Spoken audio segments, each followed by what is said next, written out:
Welcome to another episode of Bargain Saturdays, and if you couldn't guess by the title, no, I have not found time to work on Better Off Dead just yet.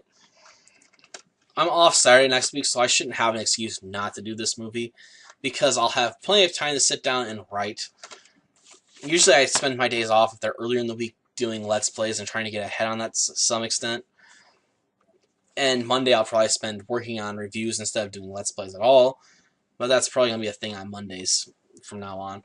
But enough with schedule changes. I should talk about The Last Great Ride. A movie that's definitely much better than Tiger was. I don't think I could stand another movie as bad as Tiger, and I watched Bruce Lee Fights Back from the Grave twice. Once for fun, a second time to review it. And if someone asks me again, well, I think they can expect something a little like this.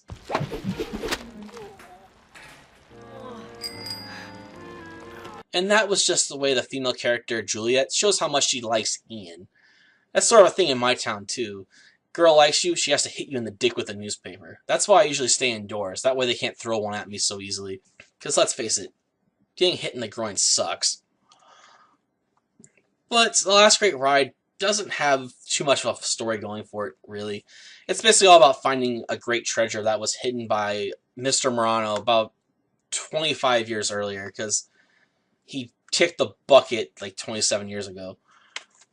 At least in the time the movie takes place. And why did he hide that treasure? Well, it was for his chauffeur. Though, of course, why he didn't just bequeath it to him in his will, I don't know. It would have been a lot easier to bequeath the money to the guy instead of hiding it. Then again, maybe he was worried about getting hit up with the estate tax, because he does apparently leave him several $100,000. So, yeah, he probably would have had to give up a whole lot of that money in taxes. Of course, I don't know why he couldn't have just offered it to him as a payment before he kicked the bucket. Because I think that's a thing people do too, not every now and again. Or maybe the government has ways to prevent that. I don't know, but it's a movie, so it doesn't have to play to real life exactly. Though I guess if the movie wasn't set up the way it was, we wouldn't have a story at all. Then again, considering how bad the antagonists are, I don't know if I would have minded that much. This isn't to say the movie's bad, but the antagonists are basically comedic jokes. And I don't know if I care that much for them. I guess you could say that I prefer movies when they have a more threatening antagonist.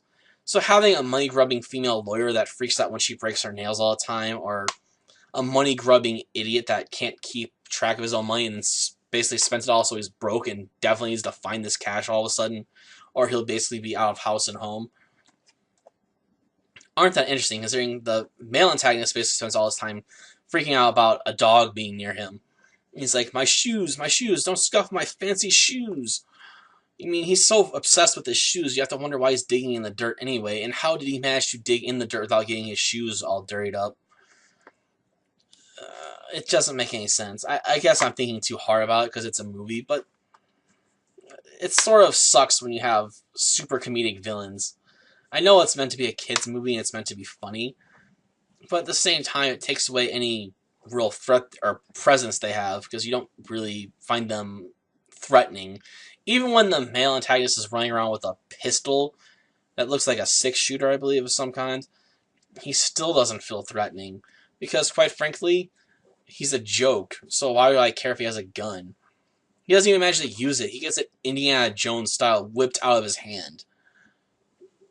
Yeah, I know, that's one of the biggest action scenes in the movie. Yeah.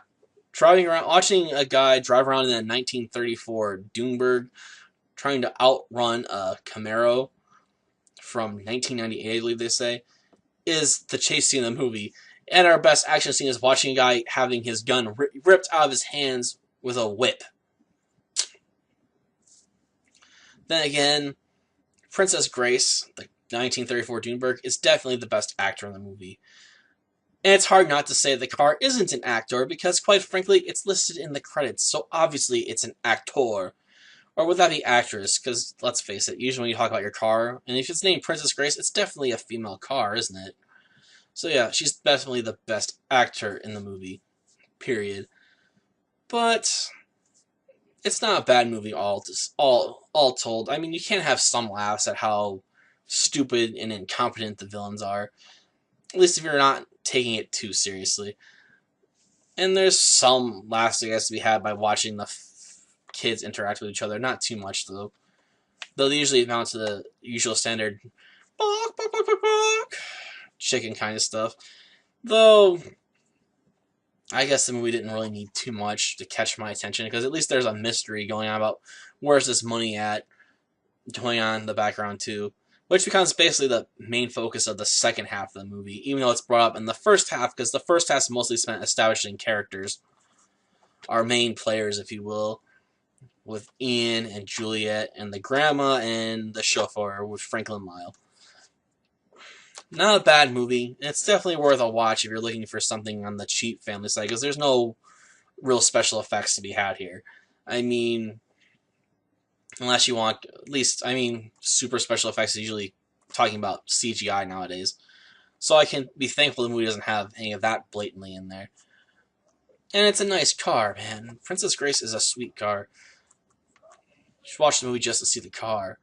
Until next time, then. See ya. Oh! Have that moved. Ugh.